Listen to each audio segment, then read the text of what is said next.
There was a time when words used to feel heavy in the mouth, like they didn't belong there, like every sentence was being judged before it even left the lips, like speaking English was not just a skill, but a fear. But fear is not the enemy, silence is. And today, we are not here to become perfect. We are here to become free, because English is not a talent gifted to a few. It is a habit built by those who refuse to give up on themselves. And in just 30 days, something powerful can shift inside you.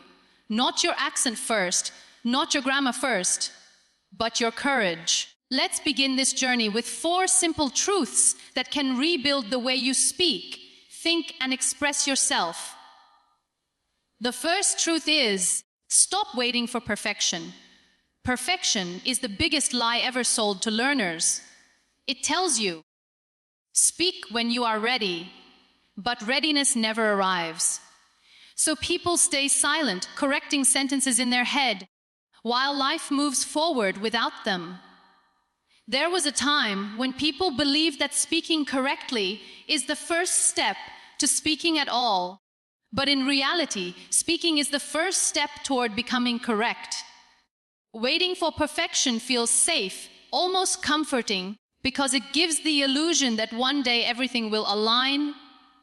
Grammar, pronunciation, confidence, timing, and then speech will flow effortlessly. But that one day keeps shifting further away, like a horizon that never allows you to arrive. And in that waiting, voices slowly shrink, not because people cannot speak, but because they convince themselves they should not speak yet. Perfection creates a strange kind of silence. It tells you to prepare more, learn more, fix more, and only then step forward. But language was never meant to be a locked door that opens after every rule is memorized. It was always meant to be messy at the beginning, alive in the middle, and natural at the end. Every fluent speaker once stood at the same point where sentences broke, words paused, and thoughts refused to cooperate. The difference was not ability, but acceptance. They accepted that clarity comes after chaos, not before it. When someone tries to speak English while chasing perfection, the mind becomes heavier than the tongue. Every sentence is constructed and reconstructed inside the head before it is even spoken. Words are filtered, corrected, judged, and then often deleted before they reach the outside world. This inner editing becomes exhausting. Slowly, hesitation becomes a habit, and silence starts feeling safer than expression. But silence over time does not protect confidence. It erodes it, because confidence does not grow in thought alone. It grows in expression, in trial, in sound, in the courage to let imperfect words exist outside the mind. Breaking this cycle does not require dramatic change. It begins with allowing imperfection to exist without punishment. Speaking a sentence that is incomplete but spoken is more powerful than a perfect sentence that remains trapped in the mind.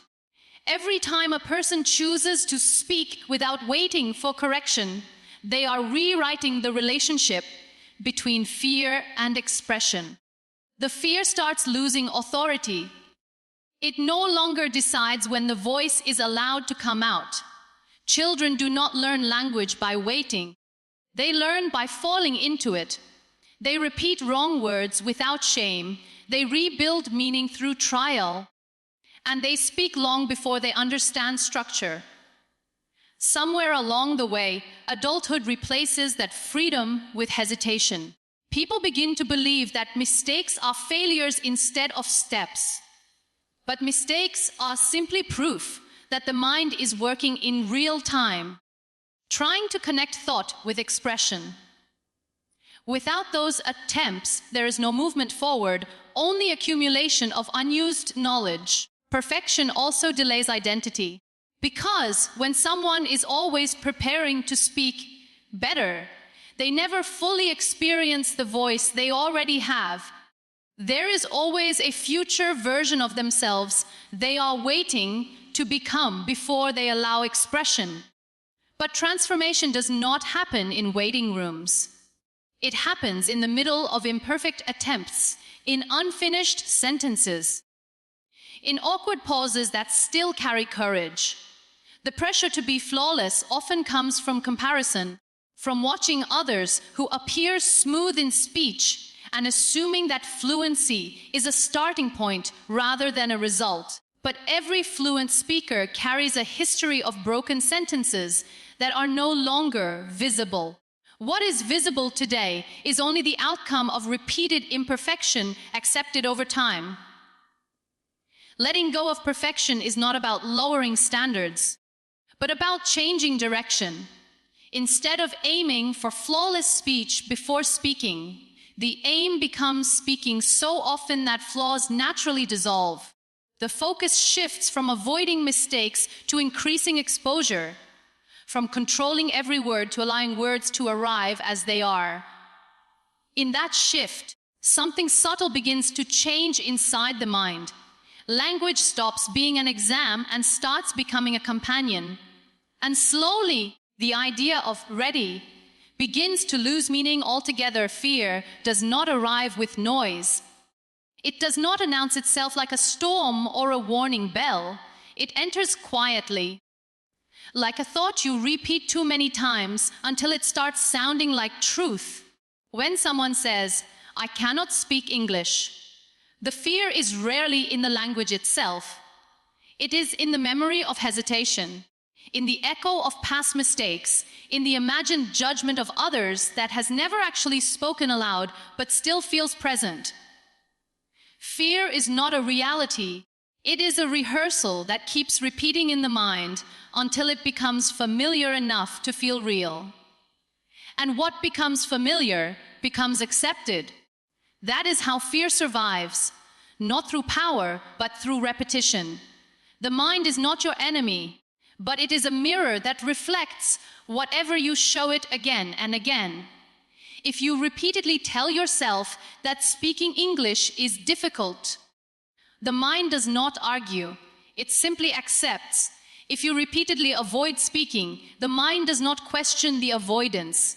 It labels it as safety. Slowly, avoidance turns into habit, and habit turns into identity. A person stops saying, "I am afraid to speak," and starts believing, "I am not a speaker." But identity is not fixed, it is trained. And what is trained can be retrained. Fear of speaking is not born in one moment. It is built through small experiences, mispronouncing a word once, being corrected harshly, feeling laughed at, or even imagining that someone might judge. These moments are not powerful on their own, but the mind collects them like evidence. And when enough evidence is collected, it creates a belief. That belief then becomes a filter through which every speaking opportunity is processed. Before a word is spoken, the mind already decides the outcome. But the same mechanism that builds fear can also dismantle it. Because repetition does not belong only to fear, it belongs to learning. If silence was learned through avoidance, then speech can be learned through exposure. If hesitation was built through repeated withdrawal, then confidence can be built through repeated attempt. Even 5 minutes of speaking daily, without audience, without pressure, without judgment, begins to shift something invisible. At first, it feels uncomfortable, unnatural, even unnecessary. The mind resists because it is stepping outside its familiar pattern. But discomfort is not danger. It is unfamiliarity. And unfamiliarity, when repeated long enough, becomes normal. The brain does not distinguish between real conversation and practiced conversation in the way fear assumes it does.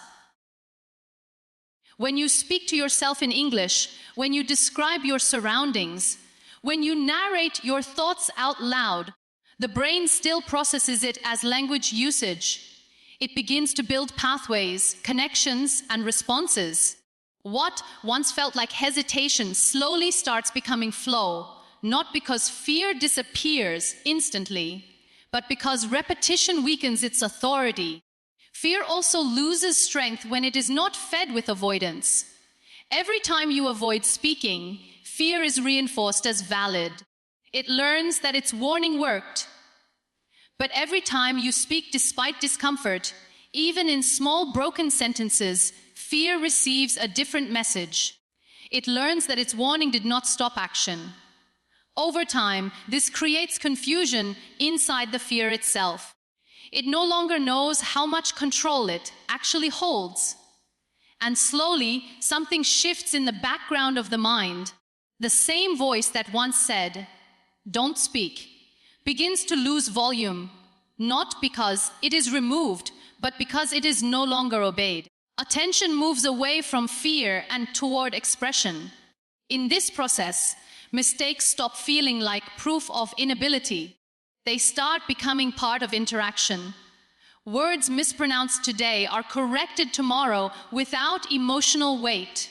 Sentences that once felt impossible begin to form naturally, not because intelligence has changed overnight, but because exposure has increased. Fear of speaking English is often not about English at all. It is about visibility. It is about being heard and not knowing how it will be received. But when speaking becomes a daily act rather than a rare event, visibility starts feeling normal. The mind stops treating expression as exposure and starts treating it as routine. And in that routine, something very quiet begins to dissolve. The hesitation that once felt permanent starts becoming temporary. The pause before speaking becomes shorter. The inner criticism becomes softer. The need for perfect sentences becomes less urgent. What remains is not sudden confidence, but gradual ease, still forming, still growing. Still unfolding language is not born in classrooms or memorized inside heavy books. It lives in everyday moments. In the way people talk to themselves, in the way thoughts quietly form inside the mind before they are ever spoken aloud. Many people treat English as something distant, something separate from their real life, as if it belongs only to exams, interviews, or formal stages, but in reality, it already exists in their surroundings, waiting to be noticed and used. When you begin to see English not as a subject, but as a daily companion, everything changes, because learning stops feeling like pressure and starts feeling like participation in life itself. You do not need extraordinary environments to practice. You only need awareness of what is already around you. The walls of your room, the objects on your table, the sounds outside your window, all of them can become teachers if you allow your mind to describe them in simple words. This habit of describing life in English slowly builds a natural connection between thought and expression, removing the distance that fear once created. At first, it may feel strange to speak about ordinary things like a chair, a cup, or the weather in another language, but strangeness is simply the first step of familiarity. With repetition, your mind stops translating and starts thinking directly, and that is where fluency begins to quietly grow without pressure. Listening also becomes a powerful teacher when you stop trying to understand every word and start understanding patterns, rhythm, and flow. English spoken around you, whether in videos, conversations, or audio, becomes less of a challenge and more of a background process that your mind absorbs naturally over time. Reading aloud is another way to bring language into your body, not just your memory, allowing your voice to become comfortable with sound, pace, and variation. Even when you read slowly, even when you pause often, the act of speaking the words gives them life that silent reading cannot provide. Writing simple thoughts in English every day creates another bridge between your inner world and outer expression. turning silent thinking into visible structure. There is no need for complexity in the beginning, because clarity grows from simplicity repeated consistently, not from difficult words collected quickly. Speaking to yourself is often the most powerful practice, because it removes judgment completely and allows your mind to explore language without fear of correction or observation. In those private moments, mistakes lose their weight, and expression becomes more important than accuracy, which is exactly how confidence starts forming quietly in the background. The more you include English in your daily routine, the less it feels like learning and the more it feels like living, because language was never meant to stay outside life, but inside it.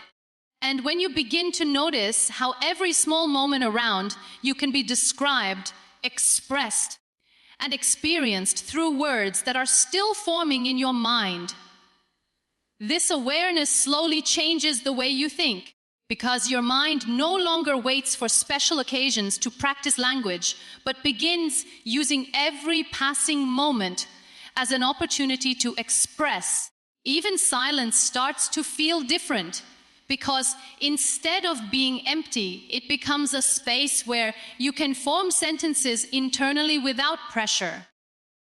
Over time, you realize that fluency is not a destination, but a continuous interaction with your surroundings, built through repetition rather than sudden transformation.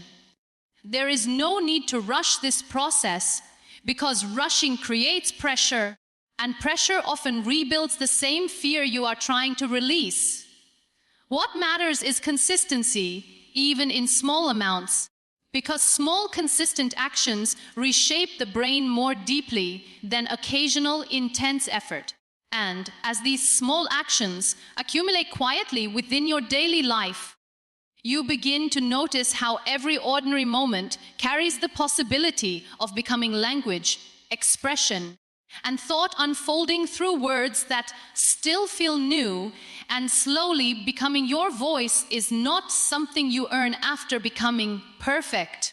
It is something you are born with, but slowly taught to hide. Somewhere along the way, people begin to believe that their voice must be approved before it can be used, as if expression needs permission, as if speaking requires a certificate of worthiness. And so, silence becomes a habit, not because there is nothing to say, but because there is a fear that what is said might not be good enough. But a voice does not lose value when it shakes. It does not lose meaning when it pauses. It does not become less important when it is imperfect.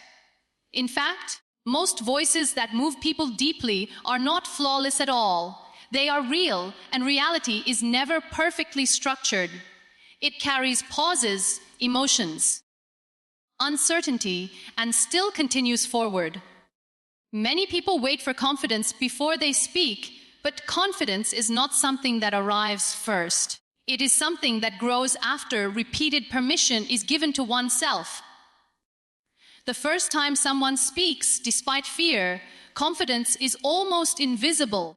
The second time, it is still small, but over time, it begins to accumulate quietly, like something building beneath the surface that was never there before. The real barrier is not language. It is the belief that your voice must sound like someone else's voice in order to matter. This belief creates comparison, and comparison slowly reduces expression. Instead of speaking freely, the mind starts editing every sentence according to imagined standards. And in that editing, spontaneity disappears. What remains is hesitation wrapped in self-doubt. But expression was never meant to be filtered through fear. It was meant to move, to flow, to exist in real time, not in correction time. When you speak naturally, even if the structure is not perfect, something more important is happening. You are participating in communication, not preparing for it. There is a quiet transformation that happens when someone begins to accept their own voice. At first, it feels uncomfortable, almost unfamiliar, because silence has been treated as safety for so long. Speaking feels like exposure, but slowly, the mind realizes that expression does not bring the imagined danger it once expected. Nothing collapses when a sentence is imperfect. Nothing ends when a word is misused. Life continues, and in that continuation, fear begins to lose authority. Every strong voice once carried uncertainty. Every fluent speaker once hesitated before sentences. The difference is not absence of fear, but movement through it. Those who eventually sound confident are not those who never struggled, but those who refuse to stay silent during struggle. Your voice also carries something that no one else can replicate. It carries your thoughts, your experiences, your way of seeing the world. Even if the language is shared, the expression is not identical. This uniqueness is often forgotten when people try to imitate others instead of trusting their own way of speaking. But imitation weakens authenticity, and authenticity is what makes communication meaningful. When someone speaks without permission from fear, something subtle changes in their presence. They begin to occupy space differently, not louder, but more fully. Their words stop shrinking before they are spoken. They stop apologizing silently for existing in conversation. And even if mistakes happen, they no longer define the entire attempt. They become part of the process instead of proof of failure. This shift is not sudden, it is gradual, built through repeated exposure to expression without judgment. There is also something powerful in speaking even when no one is listening, because it removes performance from communication. It allows language to become practice instead of presentation. In those moments, the voice is no longer shaped by expectation, but by willingness. And willingness is the root of all growth in expression. The more a person allows themselves to speak, the less foreign their own voice becomes. What once felt like hesitation begins to feel like familiarity. What once felt like risk begins to feel like routine. And in that routine, fear slowly loses its space, not because it is fought, but because it is no longer obeyed.